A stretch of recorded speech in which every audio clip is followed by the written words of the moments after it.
Hi y'all, and welcome back to the garden. So I'm going to take you around and show you a little bit of progress.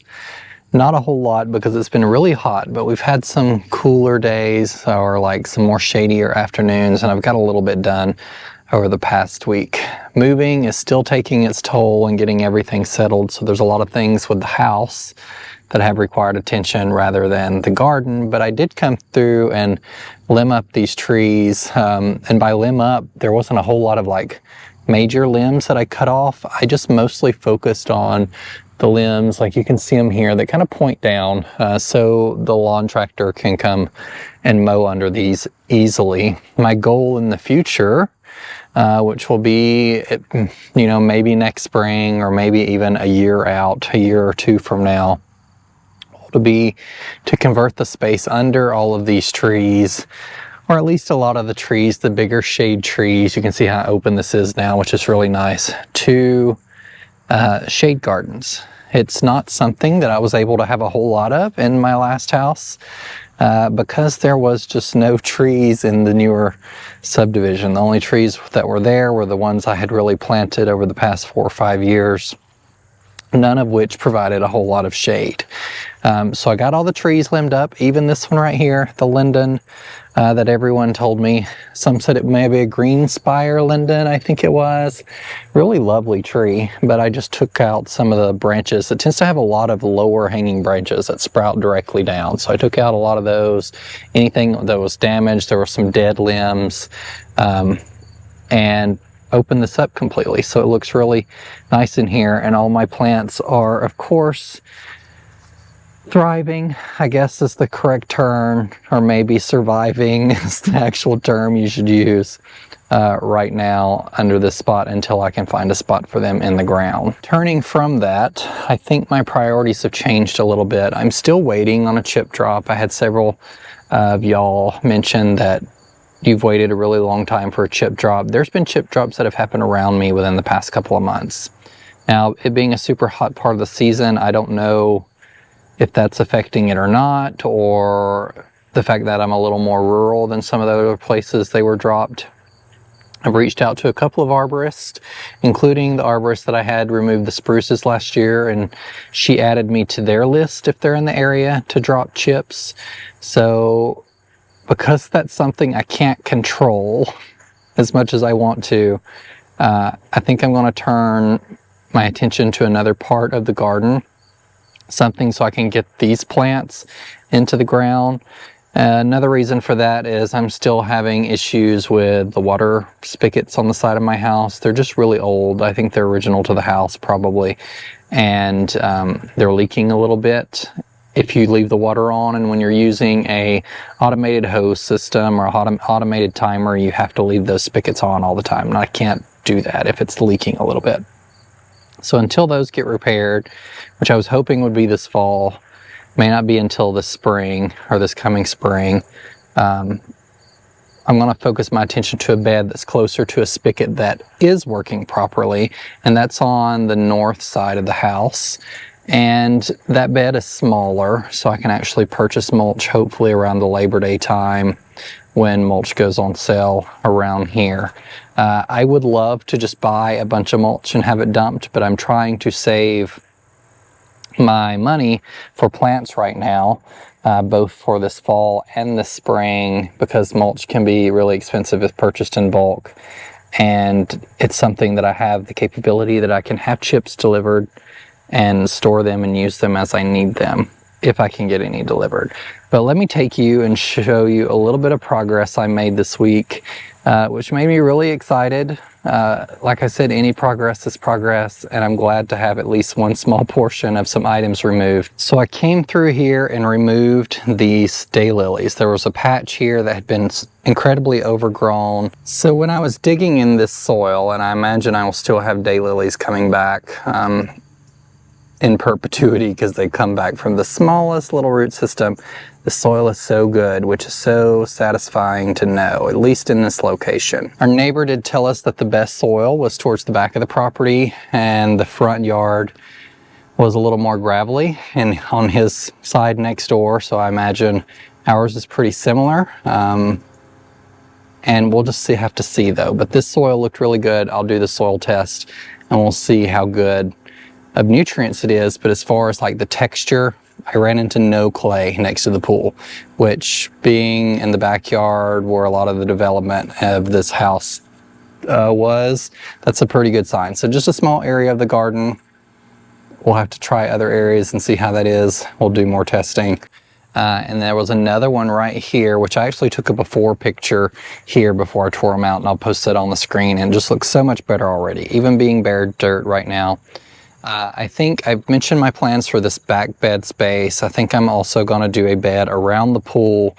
Part of that is just for beauty, and part of that is to not have as many issues with grass getting in the pool when the grass is cut. So this area will be a bed space. There might be a really skinny bed space behind this.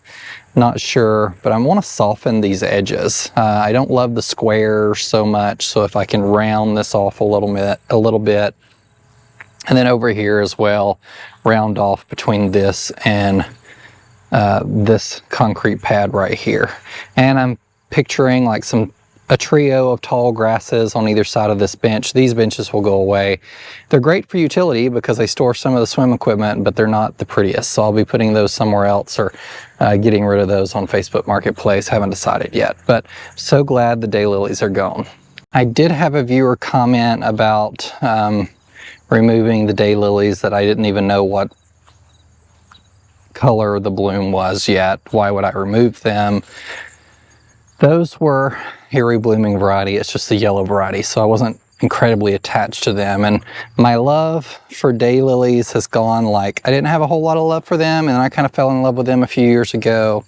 And then my love for them is kind of falling out again as I'm starting this new garden because I want to focus more on shrubs. So I've spent a lot of money on daylilies since starting my last garden, and I left every one of them behind. I didn't dig any of them up to bring with me.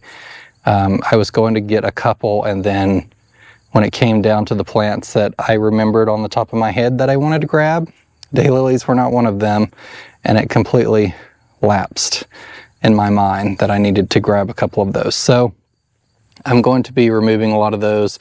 They're often called ditch lilies because they grow really easily. They're a great hardworking perennial for you if you just want something that's going to be there and reliably come back from year to year and probably bloom reliably for you. But they look pretty ratty after they bloom their first time. They need to cut back, and then they look okay for maybe a couple more months after they've grown out a little bit, and then they start to look really ratty again. And those are the plants I'm trying to avoid in this new garden as much as I can to make maintenance easy. You know, one of my goals for this garden, my last garden required quite a bit of maintenance in the spring and quite a bit in the fall.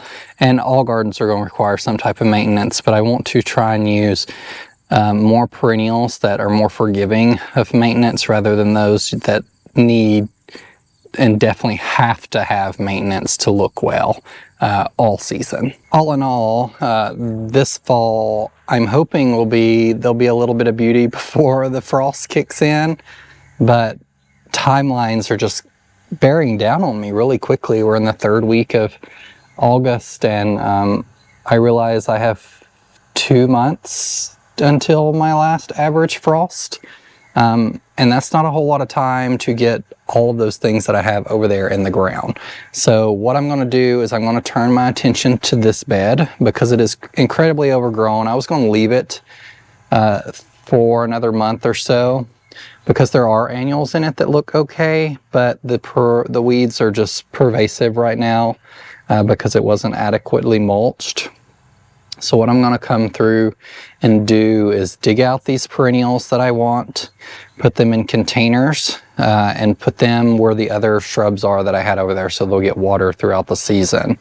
And then I'm going to clean everything out since this is a small spot, and grab some of those shrubs that I have. I have some macrophyllus over there that I'm really excited about. I brought some Japanese maples with me.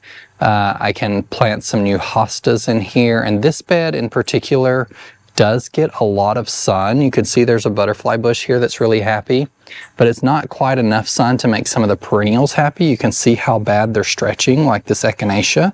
So it's very much a bed that doesn't get a whole lot of sun until the afternoon. And then this is the perfectly like garden scenario. This is west facing and there's a line of trees, and so we're protected from a lot of that really bad scorching afternoon sun, and the barn protects that as well. So this will be an interesting bed that I think I may be able to try some macrophyllus on, and the hose spigot that actually works is right around the house there, so I can actually run drip around the corner of the house there and down to this bed and get this on drip irrigation, so it'll be happy. So this area will probably be something that I'll focus on unless I get a trip drop. My priorities change every day, as your priorities do when you're a gardener, just on based on what's going on.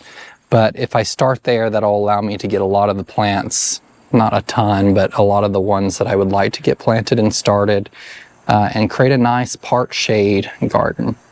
I don't know when I'll turn my attention to this bed right here. I'm going to try and pull out this creeping Euonymus. I don't know how successful I'll be, and I think this will be a task that will be good for a fall day as we're running into winter, so it's cool, because this is going to be some hard work, and I just at this point don't really know where to start. There's some lovely things in here I've showed you already, like these grasses that can stay, but all of this Euonymus, it's an older variety and it needs to just be pulled out. So I don't know how we'll do that, if I'll cut it to the ground and then come back and dig the actual Euonymus up. If anyone has any tips and you've removed a lot of Euonymus, let me know. There's some things in here that look almost like hellebore leaves, but I don't think they are. That's another thing that I wanted to bring from the garden, were my hellebores, because they're really expensive and I never got around to it. Moving just caught up way too quick to actually the things I wanted to bring, and it was also incredibly hot, so I didn't want to dig anything that I was afraid wouldn't make it. Let's run up front right quick and I'm going to show you something excited. So we'll go up front first and we'll discuss my plans there, and then I'll show you something I found last week. Something that will be happening up here is the removal of all these shrubs probably in the next few weeks, as well as you're going to laugh at me and I may do a video on it, but I'm going to try and come up and vacuum all of this mulch up. I'm going to definitely vacuum up all the rubber mulch. I think I can vacuum with a shop vac the gravel mulch too. It's actually not that thick. Well, I say that and it wasn't that thick down there, but in some areas it's thicker. But if I vacuum it up, maybe I can at least get the rubber mulch off the top of it. But if I can vacuum it up and dump it all in a bucket of water, the rubber mulch will float, and then I can pull that out and dispose of it. But all of this stuff's going to come out. So I told you, I think when I originally introduced this garden in a video, that behind me here, I was going to create a large bed on this side of the sidewalk. And so you'll notice that there are some rocks here they kind of match the house. They're like a tan color, of course, full of weeds. I think I'm going to turn this into a natural edge bed. I will not focus on that this fall doing any edging. I'll probably rent a tool in the spring and get from Home Depot or something and do an edge on all the beds I want to create that year, just for ease and not breaking my back. But these rocks can be moved or reused. And I was really inspired when I went to Michigan to see Proven Winners trial gardens about the different arborescenses that were combined to make a hedge. So they had like Incredibles and Invincible Lace and a lot of the other series just all mashed together. And it was really lovely just seeing all of those combined. And so I'm kind of picturing that happening in this area here. I am going to try and prune up this tree a little bit, but I don't have, and I'm going to give it another year maybe to see how it performs, but I don't have the best expectations for it because it's got lots of holes in it from insect damage. It looks like throughout the trunk, and I think maybe if I get some water and fertilizer on it, it might bounce back and recover pretty good, but I'm afraid that it's got too much extensive damage to the trunk. We'll see what I can get to this fall. That may be a fall project where it's cooler as well.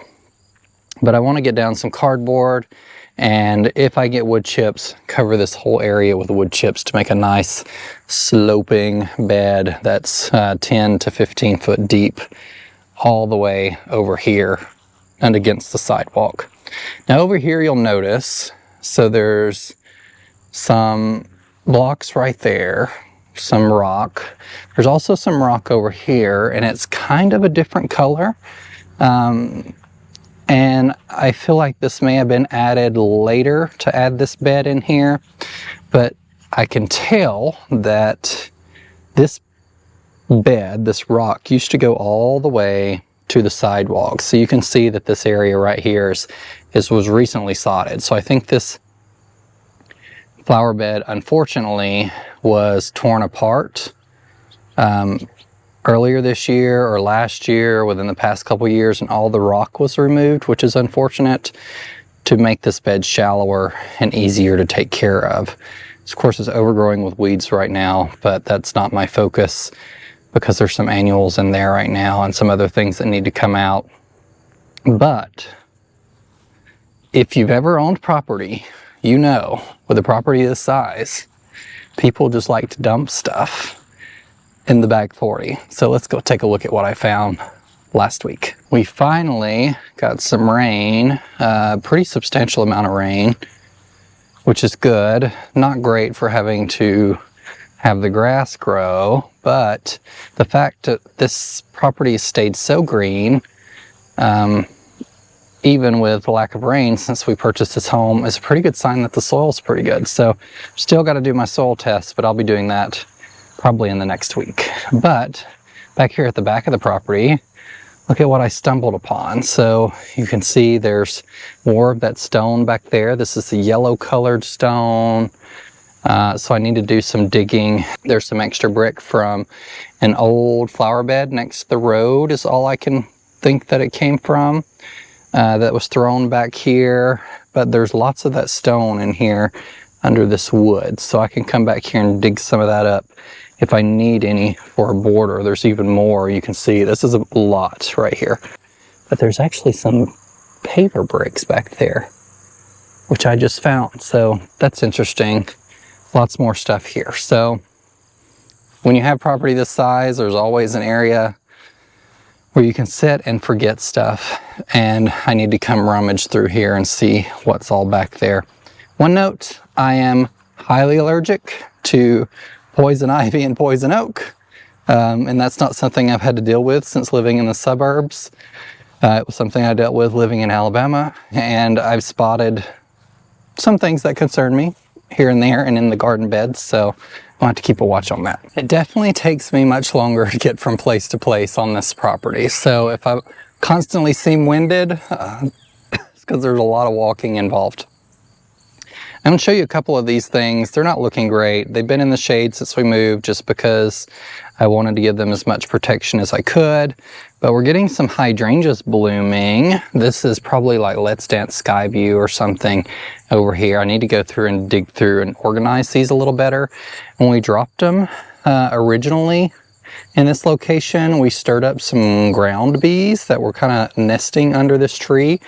And as long as you keep the water low or the location like wet, which I've been doing, they don't like the wet soil, and so they relocate. So lots of things in here that I want to get planted. This is the snow sickle oak leaf hydrangea that I dug up before coming here, and I want to put this out front next to the front door. It's an oak leaf, but it's a smaller variety of oak leaf, and smaller I mean 5 to 6 foot or 4 to 6 foot tall and wide. And I think it will be really beautiful on the east facing side next to one of those Japanese maples. So this one I've already designated for that spot. So I could plant it at any time as long as I can keep it watered. But for now, the goal is to keep all of this stuff watered and happy and alive, as I mentioned in the last video. Thank you guys for following along and joining me today. Hopefully there'll be a little more progress soon if the weather permits and I'm able to get outside. One of the other things I'm going to be battling is shorter days, and so sunset's going to come in a lot quicker and I'm not going to have as much time after work to do anything outside. So may have to bring out some big lights and do some work after dark. I don't know. But thanks for joining, guys, and remember, in a world full of hate, be a light. Take care.